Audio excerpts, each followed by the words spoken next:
First Contact's Price. The shimmer in the sky began on an ordinary Tuesday morning. Dr. Elena Rodriguez stood at her quantum laboratory window at MIT, watching ribbons of green light dance across the morning sky, where there should have been only blue. Her coffee went cold, forgotten, as she processed the impossible atmospheric readings on her monitors. Dr. R., you need to see this. Marcus, her graduate student, burst through the lab doors, tablet in hand. It's happening everywhere. Singapore, Moscow, Cape Town, the same atmospheric distortions worldwide. Elena's fingers flew across her keyboard, pulling up data from quantum sensors she placed around the globe for her research into quantum field fluctuations. The readings made her blood run cold. Space itself seemed to be folding in ways that defied the laws of physics. These patterns, she muttered, they're not random. They're structured. Too structured. Before Marcus could respond, a deep resonance shook the building. The green aurora intensified, and through it descended what could only be described as a tear in reality. A massive crystalline structure that seemed to phase between dimensions as it emerged. Similar reports flooded in from every major city across the globe. First Contact had arrived, and it wore the face of impossible geometry. They called themselves the Karax, though not through any form of verbal or written communication. Their first message came as a wave of quantum information that interfaced directly with human consciousness, overwhelming communications networks and sending millions to their knees with migraine-inducing visions of crystalline worlds and vast hive minds spanning galaxies. Elena was one of the few who could interpret the quantum patterns in their transmission. They're not here for peaceful contact, she announced to the hastily assembled panel of world leaders and scientists, her voice steady despite the trembling in her hands. These atmospheric changes, they're not a side effect of their arrival. They're deliberate. The Karax are terraforming our atmosphere to match their crystalline biology. The first deaths came within hours. In regions where the atmospheric manipulation was strongest, people began to crystallize from the inside out, their cellular structure rearranging into lattices that matched the alien geometries. Governments worldwide declared states of emergency, but conventional weapons proved useless against the Karax vessels. Their crystalline hulls simply absorbed and redirected any energy thrown at them. Elena worked tirelessly in her lab, now relocated to a bunker beneath the Berkshire Mountains. The Karax's quantum technology operated on principles she'd only theorized about in her most ambitious research. Their entire civilization was built on manipulating quantum fields to reshape matter at its most fundamental level. But something wasn't adding up in her calculations. The transformation process shouldn't have been as slow as it was. Humanity should have been converted within hours, not days. The Karax's quantum field manipulations were meeting resistance they hadn't anticipated. Look at this, Elena called to Marcus, who had stayed by her side through the evacuation. She pointed to a simulation running on her quantum computer. Every time their fields interact with human neural activity, there's a momentary disruption in their quantum coherence. Our brains, our consciousness, it's naturally generating quantum patterns that interfere with their technology. Marcus leaned closer to the screen, his eyes widening. Are you saying our minds are naturally quantum computers? Better, Elena replied, a fierce grin spreading across her face. I'm saying we're quantum disruptors. The Karax built their entire civilization on perfect quantum coherence, but human consciousness evolved in chaos. Our neural patterns are naturally entropy-generating systems. The implications hit her like a thunderbolt. Humanity's greatest weakness, our messy, chaotic, imperfect nature, might be their greatest weapon against the crystalline perfection of the Karax.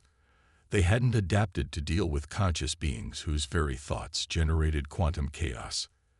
As the green aurora outside their bunker grew stronger and reports of crystallization spread, Elena began formulating a plan. If she could amplify and broadcast human neural patterns on a massive scale, they might be able to disrupt the Karax's control over their quantum fields. Get me connected to whatever's left of the military command, she told Marcus, her fingers already flying over her keyboard. "I know how to fight back." The Karax had come expecting to find another world to add to their crystalline empire. Instead, they had encountered a species whose very consciousness was antithetical to their existence. Humanity's first interstellar war would be fought not with bullets or bombs, but with the quantum chaos of the human mind itself. Elena looked at the fractal patterns of the Karax ships through her bunker's reinforced windows. "You chose the wrong planet," she whispered. "Time to show these cosmic geometrists that chaos could be more powerful than perfection." Breaking point. 3 weeks into the invasion, humanity teetered on the edge of extinction. The Karax's atmospheric processors had transformed nearly 40% of Earth's atmosphere, creating spreading zones of crystalline conversion that crawled across continents like geometric frost. Major cities had become forests of crystalline spires, their former inhabitants either evacuated or transformed into glittering statues that pulsed with alien frequencies. In her underground laboratory, Dr. Elena Rodriguez hadn't slept in 36 hours.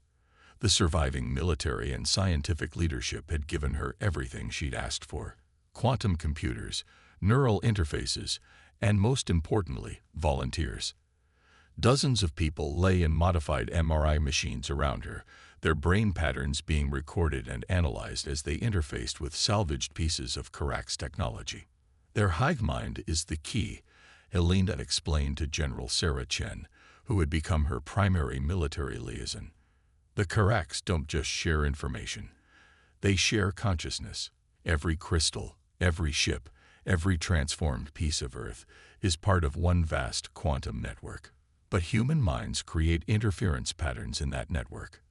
The general studied the holographic display showing the spread of crystalline zones across North America. "Understanding them won't matter if we can't stop their advance. We lost contact with the Pacific Northwest this morning. The crystalline zone there is spreading faster than predicted." Elena pulled up another display, this one showing brainwave patterns from her volunteers. "Look here," she pointed to where the human neural patterns intersected with Karax quantum signatures. "Every human mind generates unique quantum interference patterns. Individually, we're barely an annoyance to their network. But I think I know how we can amplify this effect."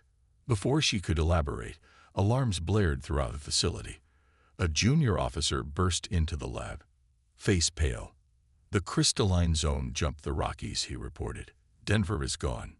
Just transformed in minutes. They're adapting, learning to convert matter faster." Elena's hands clenched into fists. They were running out of time. But the data from her experiments was beginning to show a pattern she hadn't expected. The Karax weren't just being disrupted by human consciousness, they were being damaged by it. Each interaction with human neural patterns left microscopic fractures in their quantum coherence. "General," Elena's voice carried an urgency that made everyone in the lab turn to her. "I need access to the global satellite network. All of it. And every functional quantum computer we have left." "You've found something." Elena nodded, pulling up complex quantum calculations on her screens. "The Karax operate like a crystalline computer, maintaining perfect quantum coherence across their entire civilization. But human consciousness, our thoughts, our emotions, our very way of processing reality, generates quantum patterns that are inherently chaotic. We evolved to thrive in quantum uncertainty. They evolved to eliminate it." She brought up a simulation showing how human neural patterns created spreading zones of quantum disruption in Karax crystalline structures. "Every human mind is like a tiny crack in their perfect quantum lattice. Alone, these cracks are insignificant. But if we could link enough human minds together through a quantum network of our own, we could shatter them," General Chen finished, beginning to understand. "Exactly. But we need scale. We need to broadcast amplified human neural patterns through Earth's entire ionosphere. Turn our planet's magnetic field into a weapon that disrupts their quantum coherence everywhere at once." The general was already reaching for her secure phone. "How many people would you need?" "Thousands. Maybe tens of thousands, all linked together through quantum interfaces. And we'll only get one shot at this. The moment we begin, the Karax will detect the disruption and try to adapt. It's not just about quantity, Marcus added from his workstation, where he'd been analyzing the volunteer data. We need diversity in the neural patterns. Different ways of thinking create different types of quantum interference. The more varied the human consciousness we can ink together, the more complete the disruption will be. Elena turned back to her calculations, adding variables for neural pattern diversity. The Karax chose Earth because we were supposed to be easy to assimilate, just another organic species to convert into their perfect crystalline order. They never imagined that the chaos of human consciousness could be a weapon. General Chen barked orders into her phone, setting in motion what would become humanity's last stand. Within hours, military transports were mobilizing worldwide, gathering survivors with the help of resistance networks that had sprung up in the wake of the invasion. Engineers began repurposing satellite networks and power grids to carry Elena's quantum broadcasts. As she watched the preparations unfold, Elena thought about the irony of their situation. The Karax had invaded Earth to impose their version of perfect order on what they saw as a chaotic, primitive world. Instead, they had forced humanity to weaponize the very chaos that made them unique. The crystalline zone continued to spread, city after city falling to geometric perfection. But in bunkers and hidden facilities around the world, humanity was preparing to prove that their greatest strength lay not in order, but in the beautiful chaos of the human mind. The hidden strength. The first test of Elena's quantum resonance network came at dawn. In a repurposed mining facility deep beneath the Australian outback, 300 volunteers lay in makeshift neural interface pods. Above ground, a crystalline processing tower, one of thousands the Karax had erected worldwide, pulsed with alien energy as it continued its methodical transformation of Earth's atmosphere. Neural synchronization at 60% and climbing, Marcus reported, his voice tense as he monitored the quantum feeds. 287 minds successfully linked. Elena watched the readings with held breath. They had cannibalized parts from crashed Karax vessels to build the interface system, combining alien quantum technology with human neural patterns in ways never before attempted. The volunteers represented a cross-section of humanity: scientists, farmers, teachers, children, each mind contributing its unique quantum signature to the growing network. Synchronization at 80%, Marcus called out. Crystalline tower showing first signs of quantum disruption. Through the facility's sensor feeds, Elena watched as microscopic fractures began appearing in the alien structure's perfect geometric patterns. The Karax's quantum field wavered, its coherence disrupted by the chaotic interference of hundreds of linked human minds. Then everything went wrong. The tower's energy output suddenly spiked. A surge of quantum feedback flooded through the neural network. Volunteers screamed as alien consciousness invaded their linked minds. Elena's emergency shutdown protocols kicked in just in time to prevent permanent damage, but the message was clear: they weren't ready. The Karax adapted, Elena explained to General Chen in the aftermath. They detected our quantum disruption and traced it back to its source. They're learning from each encounter with us. But Elena had learned something too. In the moment before the shutdown, she had felt it: a fundamental weakness in the Karax's quantum architecture. Their perfect crystalline order made them incredibly powerful, but it also made them rigid, unable to adapt quickly to chaos without fracturing. We need to be unpredictable, she told her team as they regrouped. The Karax expect patterns, symmetry. Our next attempt needs to embrace chaos completely. Over the next week, they revised their approach. Instead of trying to create a synchronized network of minds, they developed what Elena called a quantum chaos engine. Each human consciousness would remain distinct, their neural patterns deliberately misaligned to create maximum interference. The second test facility was hidden in the Himalayas. This time, they linked 500 volunteers, each encouraged to think freely, to let their minds wander in whatever direction felt natural.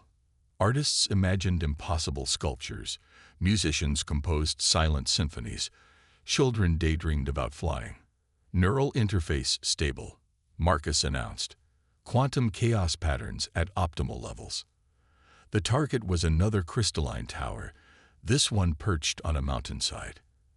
As the combined force of 500 chaotic human minds struck its quantum field, the alien structure began to change.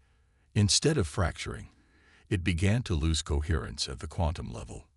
Perfect geometric patterns dissolved into randomness. For 23 seconds, the tower stood in a state of quantum uncertainty, neither human nor Karax, order nor chaos. Then, with a sound like shattering glass amplified 1,000-fold, it collapsed into crystalline dust. The victory was small, one tower among thousands, but it proved Alina's theory. The Karax could be beaten not by matching their power, but by introducing a level of chaos they couldn't adapt to. More importantly, they had survived the counterattack. The Karax's attempted feedback surge had been scattered by the deliberately chaotic nature of the human network. Like trying to freeze a storm, their attempts to impose order on the quantum chaos only made it more unpredictable. "We found their weakness," Alina told General Chen as they watched cleanup crews collect samples from the destroyed tower. The Karax built their civilization on the principle that absolute order is the highest form of existence. They'd forgotten how to handle chaos. But humanity, she smiled. Chaos is our natural state. The general nodded, already reaching for her command phone. "How many people would you need for a global attack?" "All of them," Alina replied without hesitation. "Every human mind we can link to the network. Artists, dreamers, scientists, children. Especially children, their minds are the least constrained by ordered patterns. We need to hit every Karax structure simultaneously with the full chaos of human consciousness. The logistics would be unprecedented. We'd need to coordinate with every surviving military and civilian organization worldwide." "Then let's get started," Alina said, turning back to her quantum displays. "The Karax thought they could perfect us by forcing us into their crystalline order. Time to show them that humanity's imperfection is what makes us strong." As plans for humanity's counterattack took shape, Alina thought about the volunteers who had risked their minds in the tests. Their courage had proven that humanity's greatest weapon against the cosmic order of the Karax was the beautiful, terrifying chaos of being human. The crystalline ships still hung in Earth's atmosphere like frozen tears, but now they seemed less threatening. They were monuments to perfect order in a universe that fundamentally rejected perfection. And humanity, in all its chaotic glory, was about to remind them of that fact. Turning the tide. Operation Quantum Storm launched at dawn. Across 6 continents, in underground bunkers, converted sports stadiums, and makeshift facilities, millions of humans lay connected to Alina's neural interface network. The largest linked consciousness experiment in human history was about to begin. Neural interfaces online worldwide. Marcus reported from his station in the primary control center, housed deep beneath the Rocky Mountains. Quantum coherence holding at sustainable levels. Alina stood before a wall of displays, showing neural pattern feeds from around the globe. Each point of light represented a human mind, their thoughts creating ripples in the quantum field that surrounded Earth. Children in Sydney dreamed of dinosaurs, while grandmothers in Buenos Aires remembered old love songs. Painters in Paris imagined impossible colors, while farmers in Kenya thought of rain on dry earth. Every human consciousness added its own unique chaos to the growing storm. "Satellite network ready for quantum pulse distribution," General Chen announced. "Ground stations report all power systems at maximum capacity." Alina took a deep breath. They would only get one chance at this. The moment they launched their attack, the Karax would detect the threat to their quantum network and respond with everything they had. "Begin primary sequence," she ordered. "Initiate quantum resonance cascade." The first phase of the attack targeted the Karax's atmospheric processors. The combined chaos of millions of human minds, amplified through Alina's quantum network, struck the alien machines like a tsunami of consciousness.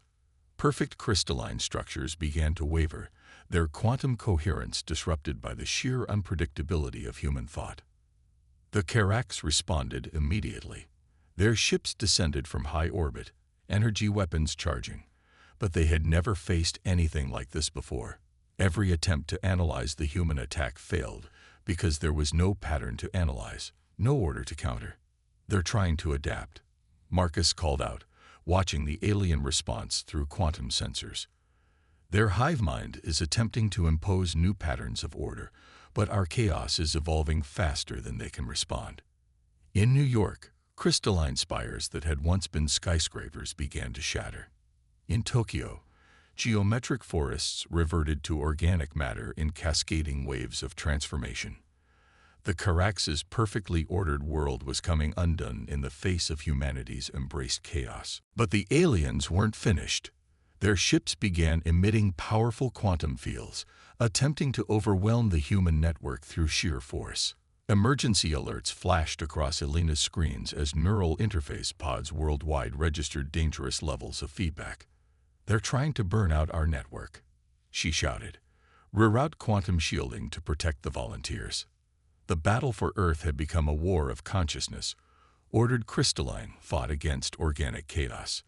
In orbit, Karax ships began to show signs of stress, their perfect geometric forms developing fractures as human chaos invaded their quantum lattice. Then Elena saw it, a pattern hidden in the chaos. The Karax weren't just fighting back. They were trying to understand. Their hive mind was attempting to comprehend how humans could exist in such cognitive chaos without destroying themselves. "They're vulnerable," she realized. "Their entire civilization is based on the assumption that order is the natural state of consciousness. Our existence proves that assumption wrong, and it's breaking their minds." She opened a channel to all neural interface stations worldwide. "Everyone, listen to me. Don't try to fight them directly. Just be human. Think, dream, imagine. Remember, let your minds be as chaotic and creative as they naturally are. Show them what it means to be human." The effect was immediate. As millions of humans stopped trying to weaponize their thoughts and simply let their minds run free, the quantum chaos increased exponentially. The Karax's attempts to impose order became increasingly erratic as they encountered the full spectrum of human consciousness. Across the globe, their crystalline structures began to dissolve. Ships fell from the sky, their quantum coherence shattered by exposure to the raw chaos of human thought. The altered atmosphere began to revert to its natural state as the aliens' processors failed. In their final moments of coherence, the Karax broadcast one last quantum message. Elena's instruments translated it. "Impossible. Consciousness cannot exist in chaos, yet they thrive in it." Then, in a cascading wave of quantum collapse, the invasion ended. The remaining Karax ships dissolved into clouds of inert crystal, their perfect order undone by the beautiful chaos of the human mind. As the dust settled and the neural network powered down, Elena looked at the readings from the aftermath. The Karax's technology hadn't been destroyed. It had been transformed. Their quantum crystals, exposed to human consciousness, had developed new properties that combined order and chaos in ways that defied conventional physics. "We didn't just survive," she told General Chen as they watched the sun rise over a liberated Earth. "We showed them a truth they couldn't comprehend, that chaos and order aren't enemies. They're two parts of the same whole. Humanity just happened to evolve embracing both." Around the world, people emerged from neural interface pods forever changed by their experience. They had felt the power of united human consciousness, not in perfect synchronization, but in harmonious chaos. They had proven that humanity's greatest strength wasn't in trying to impose order on the universe, but in embracing the chaos that made them uniquely human. Legacy of resilience. 5 years after the Karax invasion, Earth had changed in ways no one could have predicted. The remnants of the alien crystalline technology, transformed by exposure to human consciousness, had become the foundation of a new technological renaissance. Where once perfect geometric spires had threatened humanity's existence, now hybrid structures of organic and crystalline materials reached for the stars, their patterns a beautiful dance between chaos and order. Dr. Elena Rodriguez stood in her new laboratory at the Global Institute for Quantum Consciousness Studies, watching a group of students practice interfacing with salvaged Carax crystals. The neural interface technology that had saved humanity had evolved into something extraordinary, a bridge between human thought and quantum reality. Remember, she told her students, don't try to control the quantum fields. Let your natural thought patterns interact with them. The crystal will respond to your chaos as much as your order. Marcus, now heading his own research division, entered with the latest results from the Mars Colony project. The hybrid technology had made space travel more accessible than ever, as ships built with consciousness-responsive crystals could navigate the quantum fabric of space itself. The first terraforming tests were successful, he reported, bringing up a holographic display of the red planet. The modified atmospheric processors are working exactly as theorized, creating environments that support both organic life and crystalline structures in harmony. Elena smiled, remembering the irony. The very technology the Carax had intended to use for humanity's extinction was now being used to expand human civilization to the stars. But unlike the Carax, they weren't seeking to impose perfect order. The new colonies would be monuments to the balance between chaos and structure. Have you seen the latest findings from the consciousness studies? She asked Marcus, pulling up another display.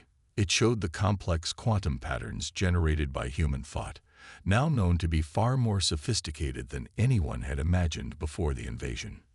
We were never primitive, Elena mused, watching the beautiful chaos of human neural patterns dance across her screens.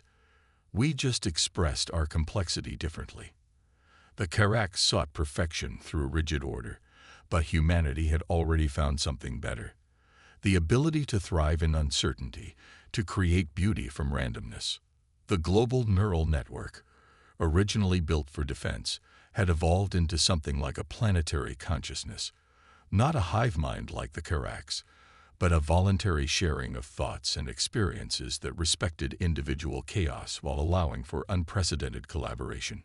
Millions could now link their minds temporarily to solve problems, share experiences, or simply marvel at the diversity of human consciousness. But perhaps the most profound change was in humanity's understanding of itself. The invasion had revealed strengths no one had known they possessed. Every human mind was now known to be a natural quantum computer, capable of processing reality in ways that defied classical physics. Children were taught not to suppress their chaotic thoughts, but to embrace them, understanding that their seemingly random ideas could contain revolutionary insights. We've detected another signal, Marcus said quietly, bringing up a deep space scan. Similar quantum signature to the Carax, but different. More flexible. Elena studied the readings. After the invasion, humanity had begun detecting other civilizations out in the cosmos, some crystalline like the Carax, others organic, and some that seemed to exist in states that defied categorization. The universe, they had learned, was far stranger and more diverse than anyone had imagined. Send the standard greeting packet, she decided. The packet, containing the story of the Carax invasion and humanity's victory, had become their first message to new civilizations. Not as a threat, but as an invitation to understand a species that had learned to embrace both chaos and order. In the years since the invasion, humanity had developed a new philosophy. The Carax had believed that perfect order was the universe's natural state, but humans had proved that the truth was more complex. It was in the dance between chaos and order, in the ability to thrive in uncertainty while still maintaining coherence, that true strength lay. As Elena watched her students work with the quantum crystals, each mind producing its own unique patterns of chaos and clarity, she thought about how far they'd come. The Carax had arrived believing they would perfect humanity by forcing them into crystalline order. Instead, they had inadvertently helped humanity perfect itself, not by eliminating chaos, but by learning to harness it. Ready for the afternoon consciousness synchronization? Marcus asked, checking the time. Across the planet, millions would soon join their minds briefly in what had become a daily reminder of their shared victory and continuing evolution. Elena nodded, moving to her neural interface pod. As she prepared to join the global consciousness, she reflected on the message they had found encoded in the last fragments of Karak's technology. Perfection is not in the absence of chaos, but in the harmony between order and entropy. Humanity had faced extinction and emerged not just surviving, but transformed. They had proven that their greatest weakness, their chaotic, unpredictable nature, was actually their greatest strength. And as they reached out into the cosmos, they carried with them a profound truth, that the most beautiful patterns in the universe were those that danced on the edge of chaos.